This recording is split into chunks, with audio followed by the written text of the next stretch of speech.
একটা কথা কি জানো তো, সরি বলে কিছু হয় না। যে কথাটা হৃদয়ে আঘাত করে সেটা সহজে মোছা যায় না। যখন তুমি চিন্তিত ও উদ্বিগ্ন থাকবে তখন ধৈর্য ধরবে। ধৈর্যের চাবি সুখের দরজা খুলে দেয়। পাশে দাঁড়িয়ে ভরসা দেওয়ার লোক নেই, সামনে দাঁড়িয়ে পথ দেখানোর লোক নেই, কিন্তু পিছনে দাঁড়িয়ে সমালোচনা করার অনেক লোক আছে। যত বড় হবে ততই বুঝতে পারবে পৃথিবীতে প্রয়োজন ছাড়া কেউ আপন হয় না। কখনো কোনো কাজে হাল ছেড়ে দিও না। মনে রেখো, কাজটা যদি সহজ হতো তাহলে সবাই করত।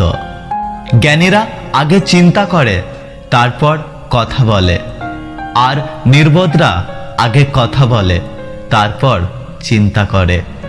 তর্কের চেয়ে নীরবতা ভালো, প্রতিশোধ নেওয়ার চেয়ে রাস্তা বদলে ফেলা ভালো, আর স্বার্থপর মানুষের পাশে চলার চেয়ে একা একা চলা অনেক ভালো। পৃথিবীর সবথেকে শক্তিশালী প্রতিশোধ হলো নিশ্চুপ থাকা। তাই বলে ভেবো না